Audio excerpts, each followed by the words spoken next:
Is your real estate investing stalled due to a lack of funds? Or has it failed to even get off the ground for this reason?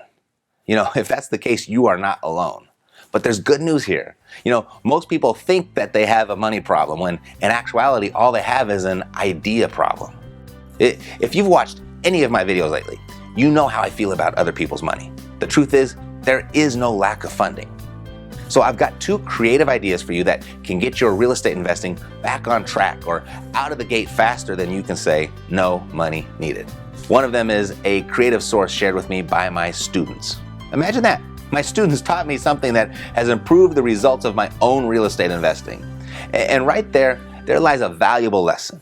Always be open to new ideas, regardless of the source of that idea. It could really change your life. It certainly changed mine. Anyway, this source of funds my students turned me on to is so easily accessible and its cost is so negligible that it's almost free.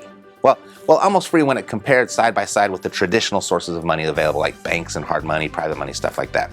So I'll share this creative source with you in just a minute, but first, let's cover an idea for your funds that actually can be free.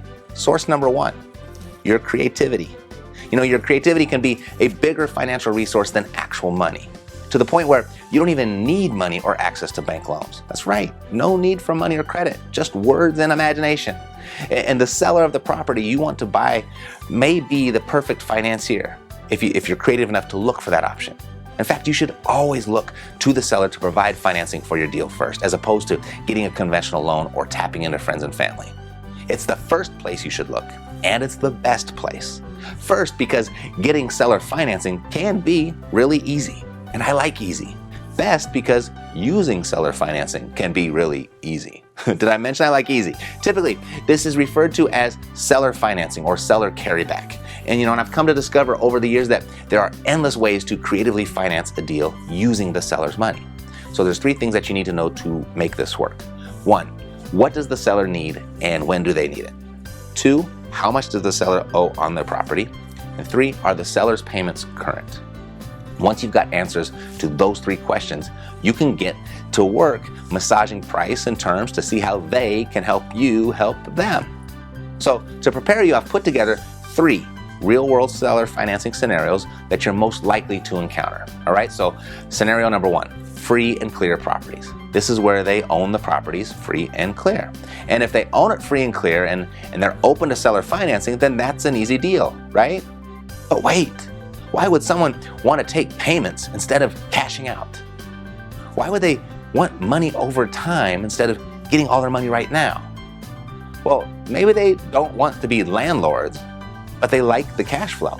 Or maybe they're up there in their years and they have no real use for a chunk of money, but would rather live out their days in extra comfort with some extra income. Or maybe they don't want to pay the taxes on the whole amount right now. Whatever it is, their reason doesn't really matter. And I can tell you there are more reasons than you can conceive of as to why they would do this, as opposed to why they wouldn't. But don't try to figure it out, just ask. Don't waste your time trying to figure out why a seller won't finance your deal, and instead focus on figuring out why they will. Scenario number 2, an existing loan on the property.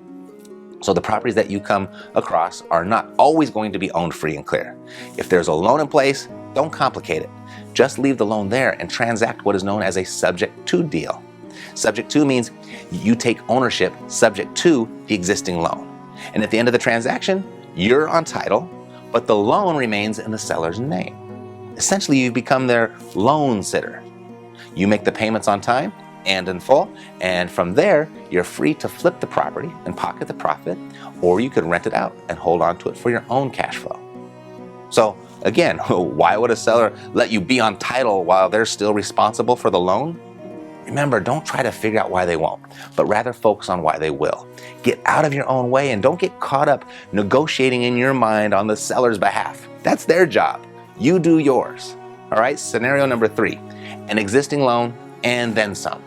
So they've got a loan, but they want some money above that.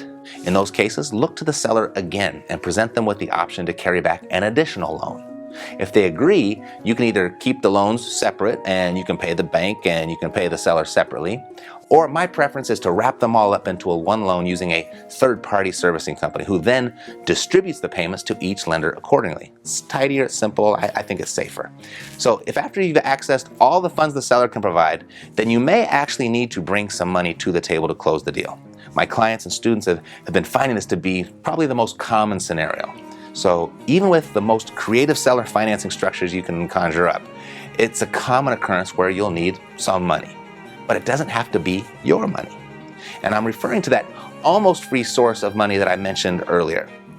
My clients and students are using business credit to close these types of deals, as well as to fund their marketing and fund their rehab materials and pretty much all of their business expenses. They're getting started by completing a quick 60-second application, inputting their credit score, and stating their income. And in as little as 24 hours, they're receiving approval for $100,000 to $150,000 at 0% interest for the first 12 to 18 months to use in their real estate investing business. And those funds are landing in their bank account in as little as 7 days after approval. Now, let me clarify the almost free part. There is a flat fee charged up front, and you can pay that fee out of your business credit line, so no upfront money is needed.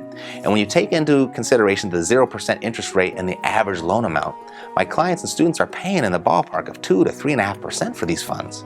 That's cheap. Based on what they've found, it's the cheapest money in the marketplace, not to mention the easiest to access. Again, I like easy. So the bottom line is their real estate investing businesses are growing because of these two creative ideas, seller financing and this particular source of business credit.